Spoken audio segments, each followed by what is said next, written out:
तो जय हिंद बच्चों, उम्मीद करते हैं कि आप सब बिल्कुल अच्छे होंगे। आज की इस क्लास में आप लोगों को जो चीज़ सिखाया जाएगा वो यहाँ पे बोर्ड पे मैंने लिख दिया है पहले ही। भिन्न का जांच करोगे आप लोग, कौन सा भिन्न बड़ा है कौन सा भिन्न छोटा है।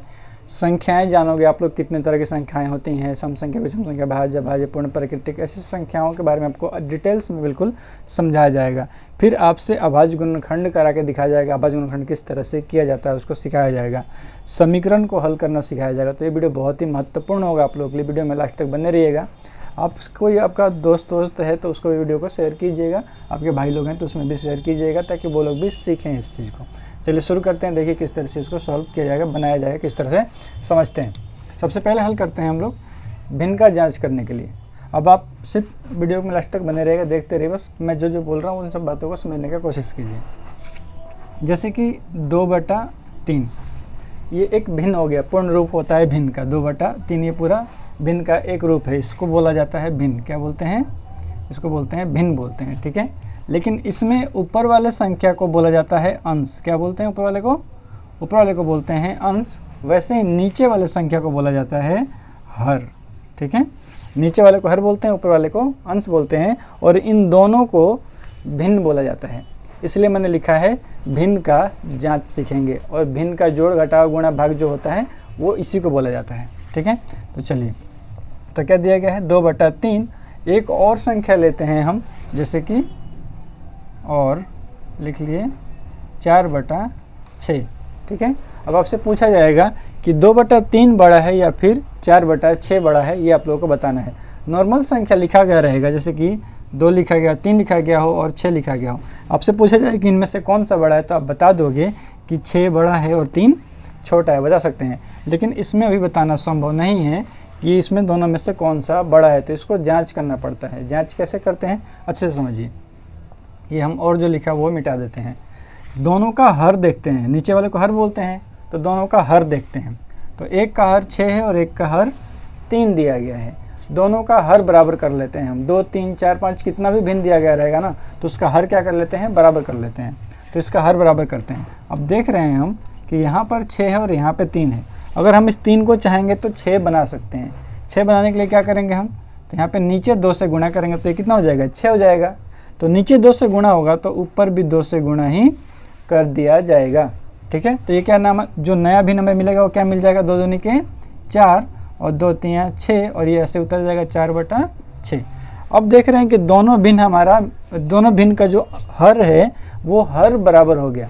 जब हर बराबर हो जाता है तो अंश देखा जाता है, और जिसका अंश बड़ा हो वो भिन्न बड़ा कहलाता है, जिसका अंश छोटा हो वो भिन्न छोटा कहलाता है। फिलहाल यहाँ पे दोनों का अंश क्या हो गया? दोनों का अंश हो गया बराबर, यानी कि दोनों भिन्न बराबर हैं, ठीक है। चलिए एक और एग्जाम्पल लेकर के समझते हैं फटाफट से। तो दूसरा कोई संख्या रखते हैं हम, दूसरा संख्या ले लेते हैं, जैसे कि 4/8 ले लिए एक, और एक और संख्या ले लेते हैं 2/3 ले लिए, ठीक है। 2/3 ले लिए। अब आप लोग देखोगे यहाँ पर, तो ये संख्या और ये संख्या दोनों अलग अलग संख्या हैं। छोटा संख्या लेकर के समझते हैं सबसे अच्छा। तो यहाँ पे रखते हैं हम 5। तो 5 और 3 ना, 3 के पहाड़ा में 5 आएगा ना 5 के पहाड़ा में 3 आएगा। कभी भी ऐसा संख्या मिल जाए जो एक दूसरे के पहाड़ा में आता ही नहीं हो, तो उसका एलसीएम निकालते हैं। यानी कि इसमें से एक उभयनिष्ठ संख्या खोजते हैं। उभयनिष्ठ मतलब होता है जो 5 के पहाड़ा में भी आता हो और 3 के पहाड़ा में भी आता हो, वैसा संख्या खोजेंगे। तो हम जानते हैं कि 15 जो ऐसा संख्या है, ये 5 के पहाड़ा में भी आ जाएगा और 3 के पहाड़ा में भी आ जाएगा। तो हम दोनों का हर क्या कर लेंगे? 15 कर लेंगे। इसको भी 15 कर लेंगे और इसको भी 15 कर लेंगे, ठीक है। तो करते हैं 15। तो इस 3 को 15 करने के लिए हम क्या करेंगे? इसमें गुणा करेंगे कितने से? 5 से। तो कितना हो जाएगा? 3 × 5 = 15। वैसे ही ऊपर भी 5 से गुणा कर लेंगे, ठीक है। अब इस 5 को 15 करने के लिए कितना गुणा करेंगे? 3 से। तो नीचे 3 से गुणा करेंगे तो ऊपर भी 3 से गुणा कर लेंगे, तो ये 15 हो गया, ये भी 15 हो गया। चलिए अब इसको क्या कर देते हैं? हम मिटा देते हैं, ख़त्म करते हैं यहाँ से। जो नया भिन्न हमको मिल गया वो क्या मिल गया हमें? 4 × 12 और 3 × 15 हो गया। वैसे ये क्या मिल गया हमें? 5 दूना 10 और 3 × 15 मिल गया। और जो नया भिन्न मिला है उसमें दोनों का हर आप लोग देखोगे तो दोनों का हर क्या है? बराबर है। अब जब हर बराबर होता है तो इसका अंश देखा जाता है, अंश देखते हैं, और जिसका अंश बड़ा है वो भिन्न बड़ा कहलाता है। अब इस 10 में और 12 में कौन सा बड़ा है?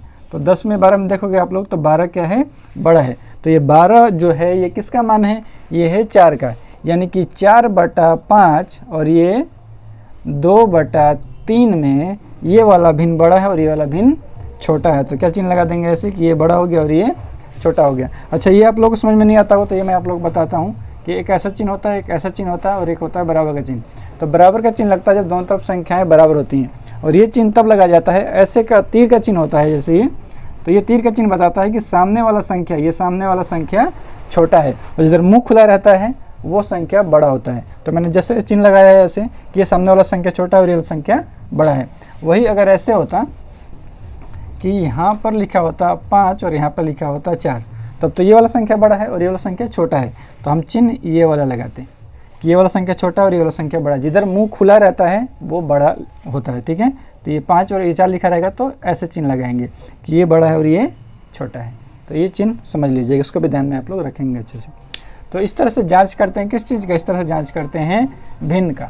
तो कोई भी भिन्न दिया गया है आप लोगों को तो आप लोग इस तरह से जांच कर लोगे। भिन्न का जांच इसी तरह से किया जाता है, ठीक है। हर बराबर कर लेंगे, हर बराबर करके फटाफट से एक और समझा देता हूँ। 3/4 ले लिए और 2/6 ले लिए, ठीक है। 3/4 और 2/6 ले लिए और लेकर के क्या करेंगे, देखेंगे कि दोनों का एक उभयनिष्ठ संख्या, तो इसके भी पहाड़ में आता हो, इसके भी पहाड़ में आता हो। तो 24 दोनों के पहाड़ में आता है, 12 दोनों के पहाड़ में आता है, तो 12 ले लेते हैं और 12 ले लिए। अब दोनों का हर क्या कर लेंगे, 12 बना लेंगे। दोनों का हर को क्या करेंगे, 12 कर लेंगे, ठीक है। तो 4 को 12 करने के लिए 3 से गुणा करेंगे, तो ऊपर भी 3 से गुणा कर लेंगे, ठीक है। कितना हो गया, 3 चौके 12 हो गया। अब इस 6 को 12 करने के लिए नीचे 2 से गुणा करेंगे, तो ऊपर भी 2 से गुणा कर लेंगे, ठीक है। तो ये कितना हो गया, 3 3 9 और 3 चौके 12। ये कितना हो जाएगा, 2 दूनी के 4 और 2 छक्का 12। दोनों का हर क्या हो गया, बराबर हो गया। जब हर बराबर हो जाता है तो अंश देखा जाता है।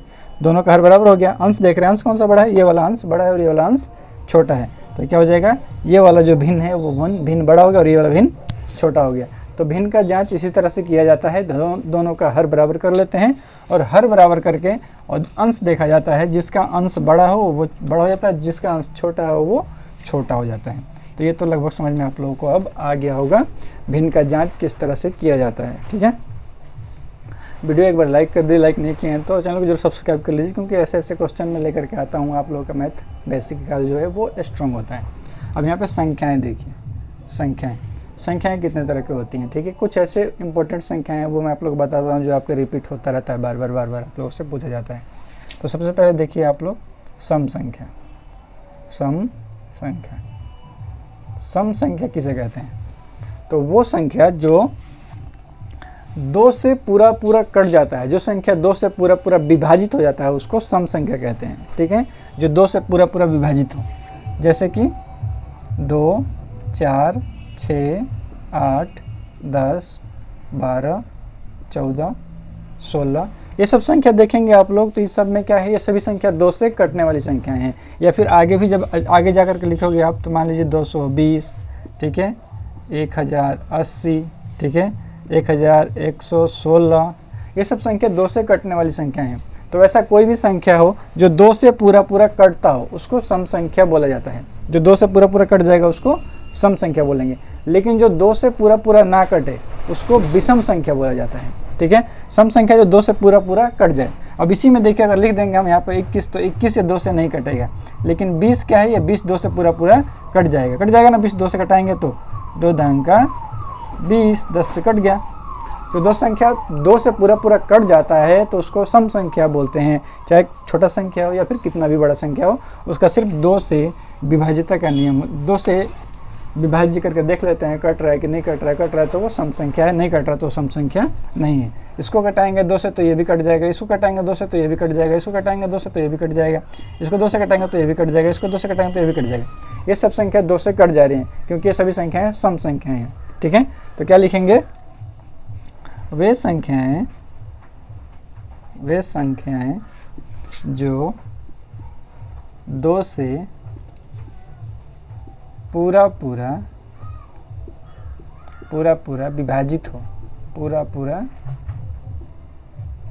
विभाजित हो उसे सम संख्या कहते हैं। सम संख्या कहते हैं, उसे सम संख्या कहते हैं। जो 2 से पूरा पूरा कट जाएगा उसको क्या बोलते हैं, सम संख्या बोला जाता है। ठीक है, तो ये भी समझ में आप लोगों को आ गया होगा। चलिए, लेकिन जो 2 से पूरा पूरा ना कटे, जो 2 से पूरा पूरा नहीं कटे, उसको बोलते हैं विषम संख्या। सम संख्या जो 2 से पूरा पूरा विभाजित हो जाए, कट जाए, उसको सम संख्या। लेकिन विषम संख्या, सम संख्या होता है और एक होता है विषम संख्या। तो विषम संख्या किसे कहते हैं, जो 2 से पूरा पूरा नहीं कटेगा उसको विषम संख्या कहते हैं। अब 2 से पूरा पूरा क्या नहीं कटेगा, तो जैसे कि 3 कटाओगे 2 से तो नहीं कटेगा। 3, 5, 7, 9, 11, 13, 15, 17, 19 ऐसी संख्याएं जो 2 से पूरा पूरा नहीं कटती हों उसको विषम संख्या कहते हैं। इसको कटा के देखिए 2 से, तो 2 से पूरा पूरा नहीं कटेगा। 2 9 18, 1 बच जाएगा। 2 से कटाएंगे 2 7 2 8 16, 1 बच जाएगा। 2 से कटाएंगे इसको 2 7 14, 1 बच जाएगा। इसको भी 2 से कटाओगे तो 2 6 12, 1 बच जाएगा। सब में 1 1 क्या हो जा रहा है, शेष बच जा रहा है। ठीक है, जो 2 से पूरा पूरा जो संख्या नहीं कटता उसको विषम संख्या बोलते हैं। इनमें से किसी भी संख्या को उठाकर 2 से कटाओगे, 15 उठाइए और 2 से कटाएंगे, 2 7 14, 1 शेष बच गया।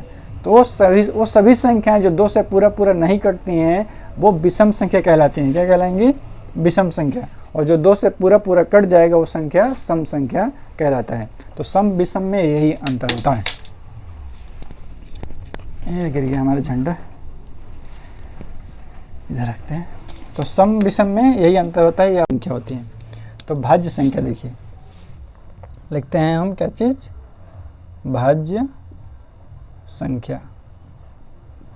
अब भाज्य संख्या क्या होता है, तो जो संख्या सिर्फ 2 ही संख्या से विभाजित होता है। ठीक है, अभाज्य संख्या क्या लिखेंगे हम लोग यहाँ पे, अभाज्य जानते हैं। अभाज्य संख्या, जो संख्या सिर्फ 2 ही संख्याओं से विभाजित हो उसको अभाज्य संख्या कहा जाता है। जैसे 3 5 7, 2 3 5 7, 11 13 17 19 23 29 31 ऐसी संख्याएं जो सिर्फ 2 ही संख्या से विभाजित हो। किस किस से विभाजित होगा, या तो वो खुद से विभाजित होगा या फिर 1 से विभाजित होगा। तो ऐसे संख्याओं को अभाज्य संख्या कहते हैं। अब इसमें से किसी को भी आप विभाजित करके देखिए। जैसे उठाते हैं हम यहाँ पे 23, तो 23 उठाएंगे तो 23 या तो सिर्फ 23 के पहाड़ा में ही आता है, या फिर ये पूरा संख्या 1 से कटेगा। या तो 23 से कटेगा या फिर 1 से कटेगा। तो इसका 2 ही सिर्फ विभाजित है करने वाला संख्या कितना है, 2 ही है। तो सिर्फ 2 ही संख्या से विभाजित हो सकता है। और किसी संख्या को उठाते हैं जैसे कि 31, तो 31 को भी अगर हम कटाना चाहेंगे तो या तो ये 1 से पूरा पूरा कट जाएगा, एक बार 3 बार में और एक बार में, या तो फिर ये कितने से कटेगा, 31 से कटेगा। तो इसका भी सिर्फ 2 ही खंड किया जा सकता है। ठीक है, तो वैसी संख्याएं जो सिर्फ 2 ही संख्याओं से कटती हों, ये छोटा संख्या में लेंगे तो 5 लेके देखते हैं। 5 अगर लेंगे आप तो यहाँ पे या तो 5 1 से कटेगा, 1 5 5, या तो फिर यह संख्या 5 से कटेगा। इसके सिवाय और किसी भी संख्या से 5 नहीं कट सकता है। तो जो संख्या सिर्फ 2 ही संख्याओं से विभाजित हो, सिंपल सा ही ट्रिक है याद रखने के लिए कि जो संख्या सिर्फ 2 संख्याओं से कटे तो वो अभाज्य संख्या कहलाती है। किस किस से, या तो वो संख्या खुद अपने संख्या से कटे या फिर 1 से कटे, तो वो अभाज्य संख्या कहलाती है। 17 को उठाते हैं हम यहाँ पे, 17 लिख लिए, और इसको अगर हम कटाना चाहेंगे तो या तो ये खुद अपने से कटेगा, 17 से ही कटेगा, या फिर ये 1 से कटेगा। ठीक है, तो कोई ऐसा संख्या जो खुद के पहाड़े से कटता हो या फिर उसके सिवाय 1 से कटता हो तो वो क्या कहलाता है, वो कहलाता है अभाज्य संख्या। क्या कहलाता है, अभाज्य संख्या। या तो वो खुद अपने पहाड़ से कटेगा या तो फिर 1 से कटेगा। तो उन सभी संख्याओं को अभाज्य संख्या कहते हैं। इसको ध्यान में रखेंगे, बहुत ही महत्वपूर्ण है, आगे ये आप लोगों के काम आएगा। या तो वो खुद से कटता हो या तो फिर 1 से कटता हो, उसको अभाज्य संख्या कहते हैं। सिर्फ 2 ही उसके विभाजित करता होते हैं, 2 ही संख्याओं से वो विभाजित हो सकता है। किसी को उठाएंगे, 23 को लेंगे अगर हम, तो 23 अगर लेके देखते हैं तो क्या हो जाएगा, ये या तो 1 से विभाजित होगा या तो फिर ये 23 से पूरा विभाजित हो जाएगा, 23 से कम 23। ठीक है, लेकिन इसके सिवाय अगर कोई और संख्या आप लेकर के देखिए, वो 2 संख्याओं से ज़्यादा से कटेगा। जैसे अगर हम यहाँ पे लेते हैं 4, क्या लेके देखेंगे, 4 अगर हम लेंगे तो कितना से कटेगा, ये 1 से कट जाएगा 4 बार में, 2 से कट जाएगा 2 बार में, फिर ये कितने का कटेगा, 4 से कटेगा 1 बार में, कट जा रहा है। 4 कम 4, 2 दूनी के 4, और फिर 1 के पहाड़े में भी 4 बार में 4। तो कितना संख्या से कट रहा है? 3 संख्याओं से ये कट जा रहा है। तो इसका 3 विभाजित करता है, 3 संख्याओं से कट रहा है। लेकिन सिर्फ 2 ही संख्या से जो कटे उसको अभाज्य संख्या कहा जाता है। और वो संख्याएं कौन कौन सी हैं? तो 2, 3, 5, 7, 11, 13, 19, ये सब क्या है? 19, 23, 29, 31, 37, ये सब संख्याएं क्या हैं? ये सब अभाज्य संख्याएं हैं। ठीक है, तो ये ध्यान में रखेंगे आप लोग, ये सब अभाज्य संख्या होता है। अभाज्य संख्या को याद रखा जाता है, ये बहुत काम आता है, इसको याद रखा जाता है। 100 तक की सभी अभाज्य संख्याएं आप कोशिश करेंगे कि आप लोग याद कर लें। तो ये अभाज्य संख्या हो गया। अब लिखते हैं हम भाज्य संख्या। तो क्या हो जाएगा? भाज्य संख्या। अब भाज्य संख्या वो होता है जिसके 2 से अधिक खंड होते हैं। जो 2 से अधिक संख्याओं से विभाजित हो उसको भाज्य संख्या कहा जाता है।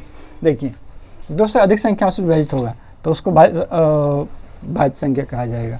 जैसे कि 4 हो गया, 6 हो गया, 8 हो गया, 9 हो गया, 10, 12, 14, 15, 16, 18, 20, 21, ये सब क्या है? ये सब भाज्य संख्या हैं। इनमें से किसी को भी उठा करके आप देखिए, आपको 2 से अधिक विभाजित होगा, 2 से अधिक संख्याओं से क्या होगा? विभाजित होगा।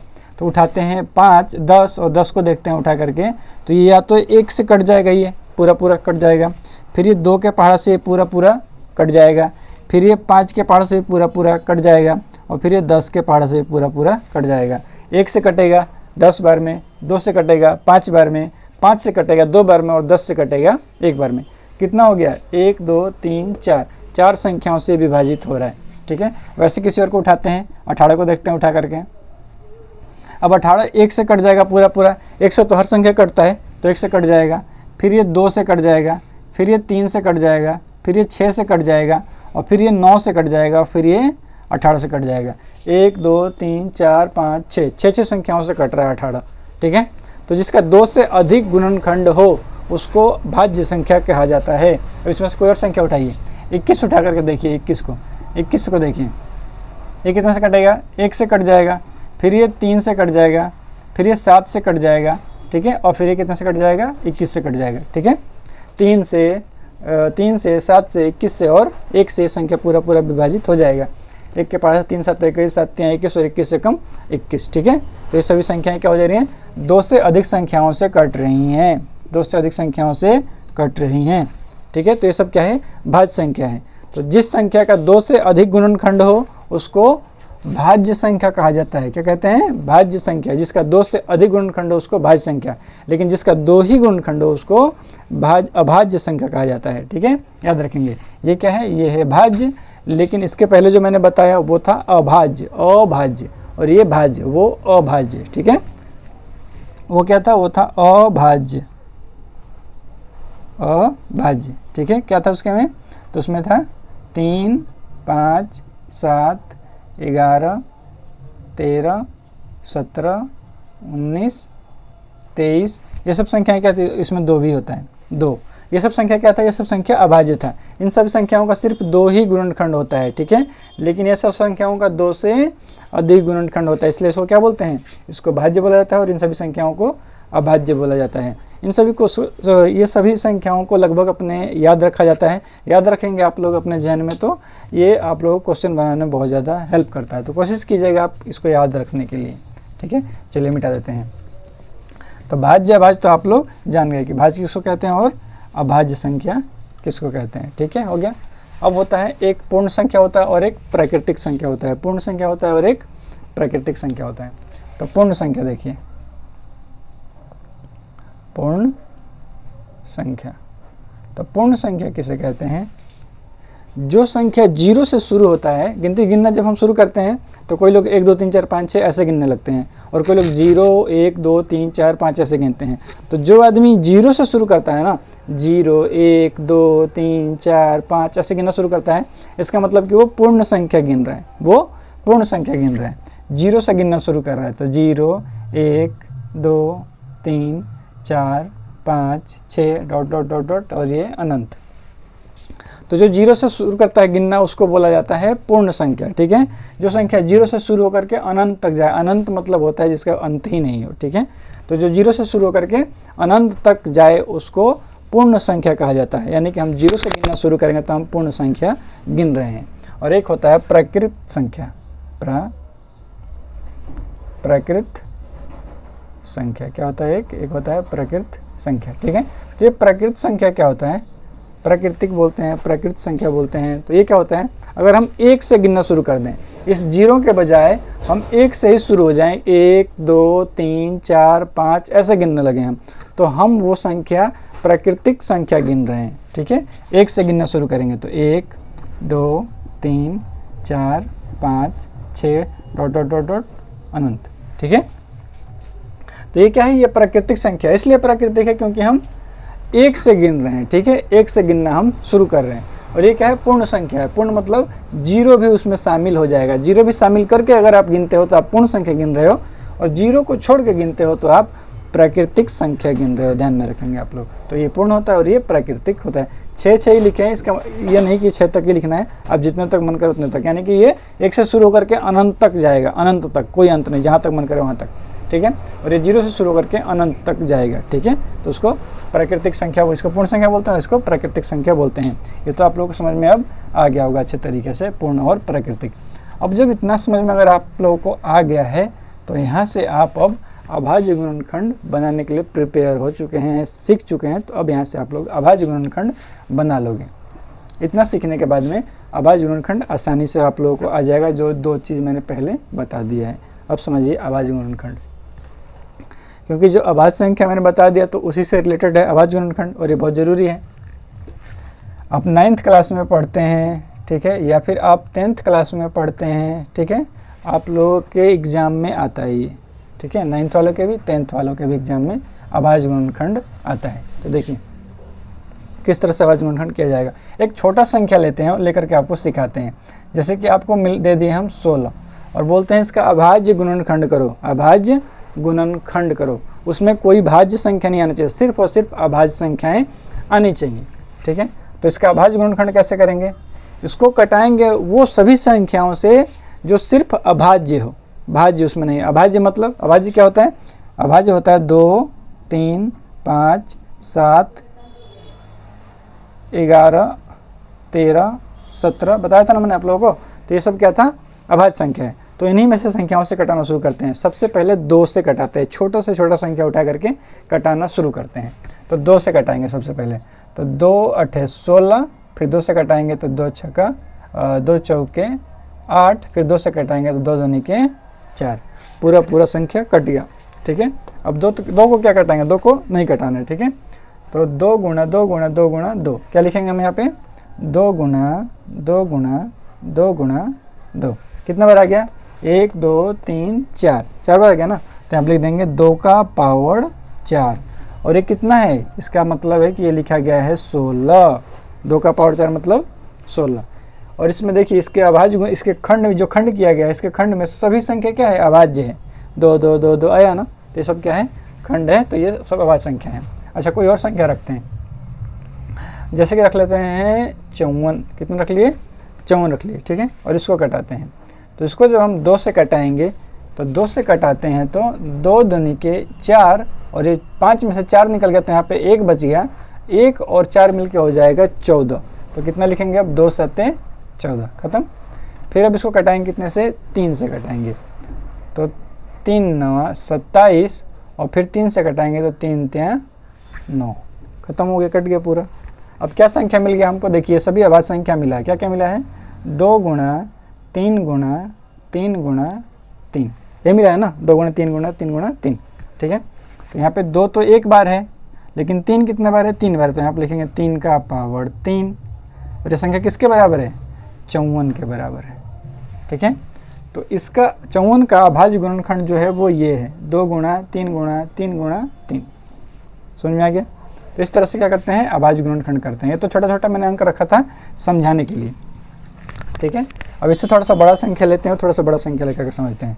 जैसे कि अगर हम लेते हैं 81, ठीक है, फिर कटाएंगे 81 को 3 से, तो 3 दूना 6, और 8 में से 6 निकल गया तो यहाँ पे 2 बच गया, और 2 और 1 मिलकर कितना हो जाएगा, 21 हो जाएगा। तो 3 के पहाड़ में 7 बार में आएगा, 3 7 21, फिर 3 से कटाएंगे तो 3 9 27, फिर 3 से कटाएंगे तो 3 तियाँ 9, कितना आ गया 1 2 3 4। ये क्या है 81 का अभाज्य गुणनखंड है। 3 गुणा 3 गुणा 3 गुणा 3 ये 81 का अभाज्य गुणनखंड है।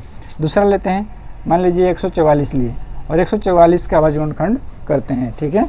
तो 2 से कटाएंगे तो 2 7 14, ठीक है।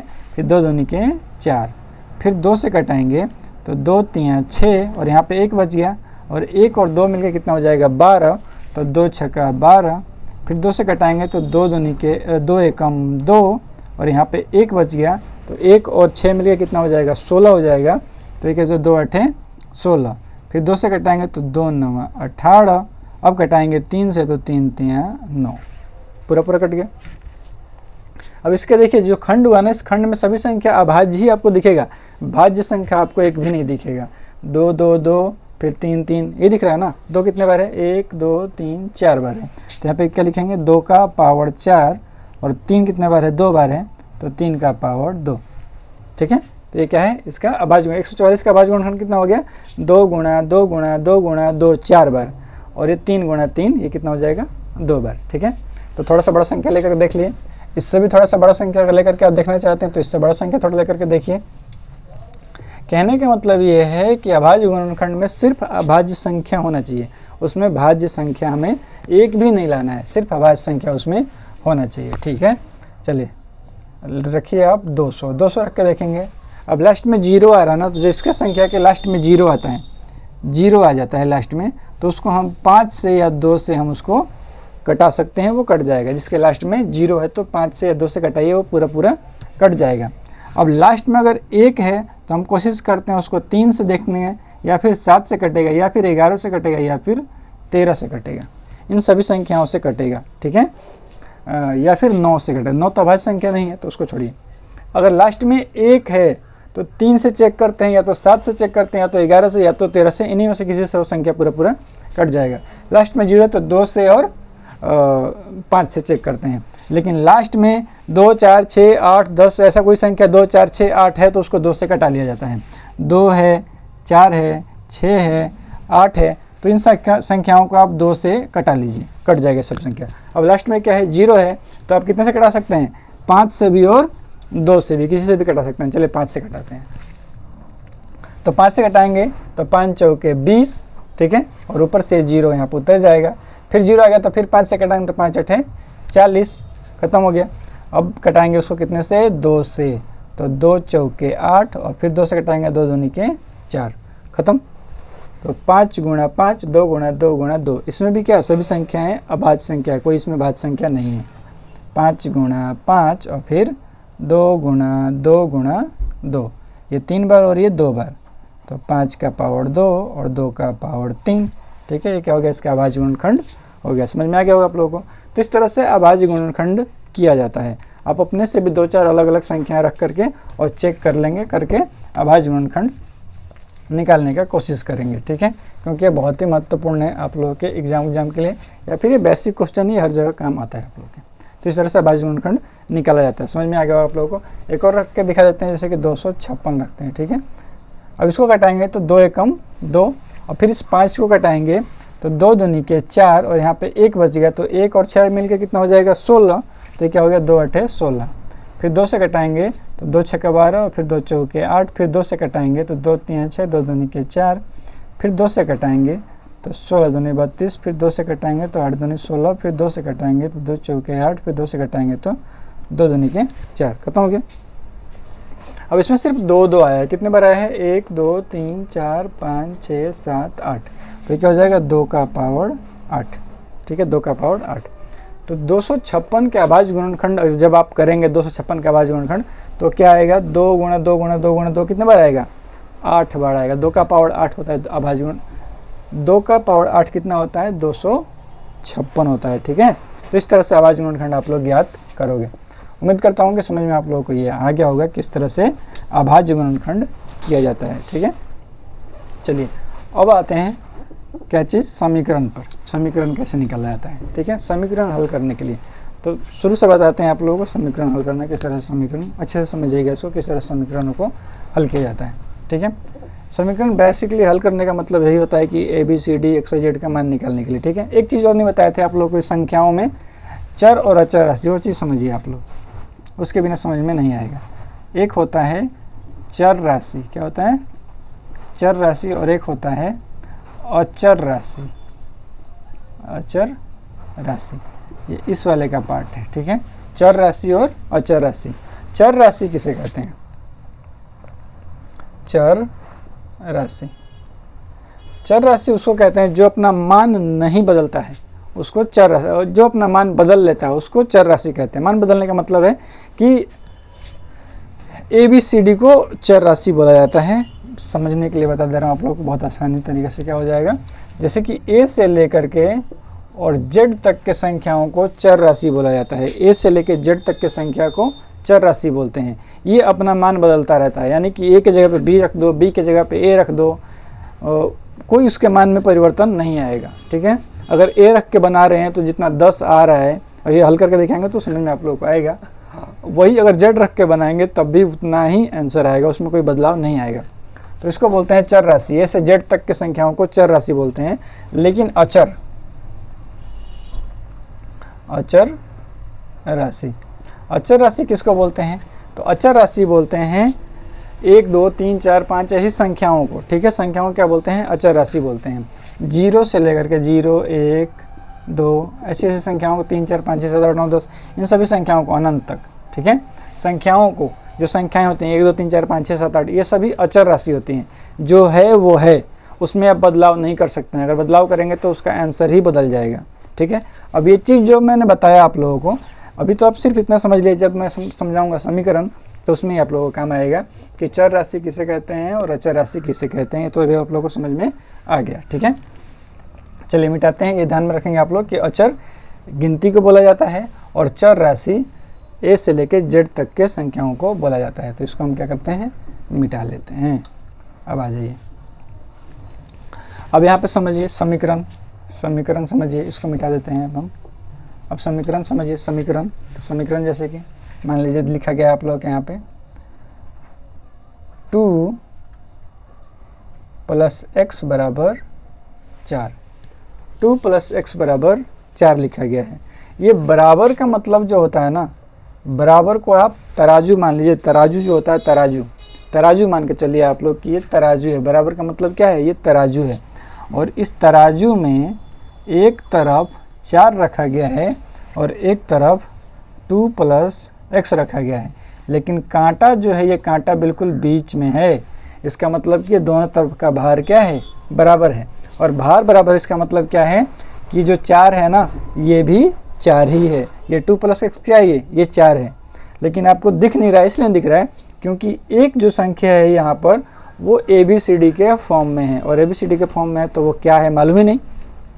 अब x लिखा है तो x का मान आपको पता ही नहीं कि x क्या है। जब तक ये x यहाँ पे दिखेगा नहीं कि x है क्या, तो पता ही नहीं चलेगा। क्योंकि 2 में जब हम x का मान जोड़ेंगे तो पता चलेगा कि यहाँ पे कितना आ रहा है, 4 आ रहा है कि 4 नहीं आ रहा है, ठीक है। तो इसीलिए हम x का मान निकालेंगे। तो ये x का मान निकालने को ही समीकरण कहा जाता है। ABCD कुछ ही चीज़ का मान निकालते हैं, तो ठीक है। अब हम x का मान निकालते हैं तो लिखेंगे x बराबर के बाद यहाँ पे 4 है तो यहाँ पे 4 ऐसे ही रहेगा, ठीक है। लेकिन ये 2 यहाँ पे देखेंगे तो बराबर से पहले है, लेकिन अब इस 2 को हम कहाँ पे लिखेंगे? बराबर के बाद में लिखेंगे। तो यहाँ पे बराबर से पहले है और अपने साथ में क्या लिया है? 2 प्लस का चिन्ह लिया है अपने साथ में। लेकिन जब बराबर के बाद लिखेंगे तो ये माइनस में लिखा जाएगा 2, ठीक है। यानी कि कोई संख्या जब अपना स्थान बदलता है, प्लस से माइनस में जाएगा, और बराबर के पहले आएगा या फिर बराबर के बाद जाएगा, तो अपना चिन्ह बदल के जाता है और बदल के ही आता है। यहाँ पे प्लस में था, बराबर के पहले था तो प्लस में, और यहाँ पे बराबर के बाद लिखा गया है, बराबर के बाद तो माइनस में लिखा गया है। तो ये क्या हो जाएगा? x बराबर 4 में से 2 जाएगा तो कितना बच गया? 2 बच गया। यानी कि ये जो x का मान है ना, 2 है। x का मान कितना है? 2 है। वही यहाँ पे देखेंगे हम। तो ये 2 और x का मान कितना निकल के आ गया है? x का मान आ गया है आपका 2, यानी कि x की जगह पर रखिए 2। तो ये कितना हो गया? ये भी हो गया आपका 4 और ये भी हो गया आपका 4। यही कारण था कि ये कांटा बीच में था, बिल्कुल बराबर था। क्यों? क्योंकि ये x का मान कितना था? 2 था, ठीक है। चलिए समझ में आ गया। इस तरह से x का मान निकालते हैं। अच्छा, वो मैंने जो आप लोगों को बता रहा था कि चर और अचर राशि बता रहा था। अब यहाँ पे आप x के जगह पर कोई भी संख्या दूसरा रख लीजिए, जैसे कि a रख के देख लीजिए। तो यहाँ पे लिखेंगे 2 + a = 4, तब भी आपका वही आंसर आएगा। अब हम a का मान निकालते हैं, तो a = 4 और ये बराबर के बाद उठ के जाएगा तो यहाँ पे प्लस में है, और बराबर के बाद जाएगा तो माइनस में लिखेंगे तो -2। तो a बराबर कितना हो जाएगा? 2 हो जाएगा। उसमें भी 2 आया था, इसमें भी 2 आ गया। तो ये x के जगह पे a b c d e f g जो मन करे वो आप रख करके देख लीजिए, आंसर इतना ही आएगा, 2 ही आएगा। ठीक है, अभी तो समझ में आ गया। चलिए दूसरा रखते हैं, दूसरा रख करके देखते हैं। ठीक है, अब देखते हैं। तो एक और संख्या रखते हैं, जैसे कि 21 + 10 21 + y और बराबर 5। 21 + y बराबर 5। ठीक है, अब इसको हल करते हैं। अब यहाँ पे हमें y का मान निकालना है, y का मान निकालना है। इसका भी मतलब वही हुआ कि बराबर के बाद वाला संख्या और बराबर के पहले वाला संख्या दोनों बराबर है। ठीक है, ये 5 जो लिखा है ना, ये भी 5 ही है। 21 में y जोड़ेंगे तो 5 मिल जाएगा, लेकिन y है क्या? 21 में y जोड़ने से 5 मिल जाएगा, लेकिन y है ऐसा कौन सा संख्या है जिसको जोड़ने से 21 को छोटा कर देगा, 5 बना देगा। ठीक है, तो इसी के लिए y का मान ज्ञात करें। तो y = 5, और यहाँ पर जो 21 लिखा गया है बराबर के पहले लिखा गया है, और ये अपने साथ में प्लस का चिन्ह छुपा है। अब किसी संख्या के आगे कुछ नहीं लिखा रहता तो प्लस का चिन्ह अपने आगे छुपा करके रखता है। जैसे कि हम लिख दिए 2, 3, 10, 12, यहाँ पे कोई हम साइन नहीं दे रहे हैं प्लस का माइनस का, इसका मतलब कि ये अपने साथ में प्लस का चिन्ह छुपा करके रखा है। ठीक है, सबके आगे प्लस का चिन्ह छुपा हुआ है, लेकिन माइनस का चिन्ह नहीं छुपता है। प्लस का चिन्ह छुपता है लेकिन माइनस का चिन्ह नहीं छुपता है।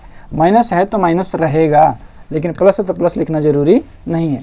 तो ये अपने साथ में प्लस का चिन्ह छुपा के रखा है, लेकिन जब बराबर के बाद जाएगा तो यहाँ पे -21 लिख दिया जाएगा। ठीक है, अब क्या हो जाएगा? इसलिए y बराबर 5 में से जब 21 माइनस होगा तो निकल के आ जाएगा -16। तो ये y का जो मान आ गया कितना आ गया? -16।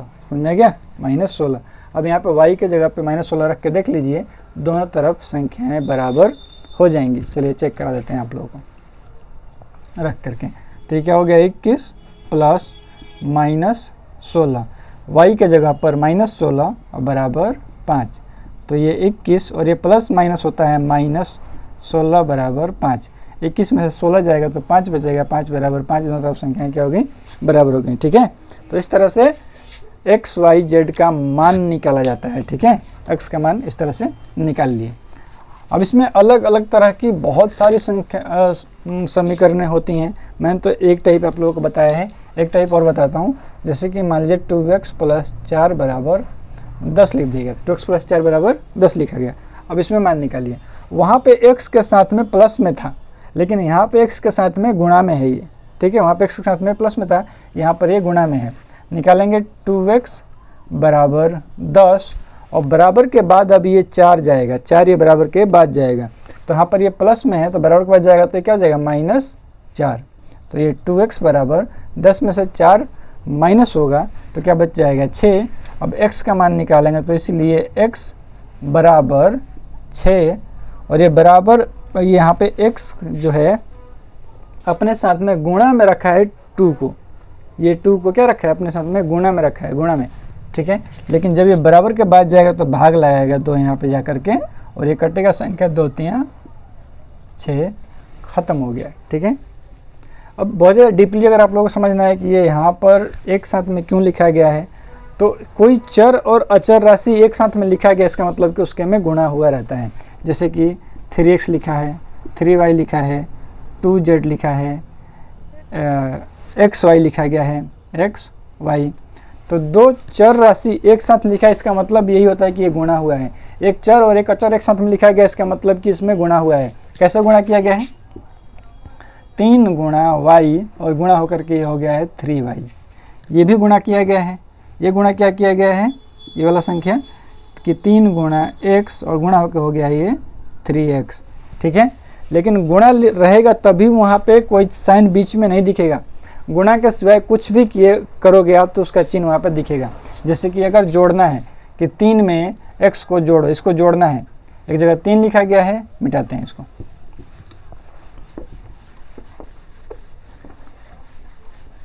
तो एक जगह मान लीजिए कि 3 लिखा गया है और एक जगह लिखा गया है y, और कहा जा रहा है कि इसको एक बार गुणा करो, इसको एक बार जोड़ो, इसको एक बार घटाओ।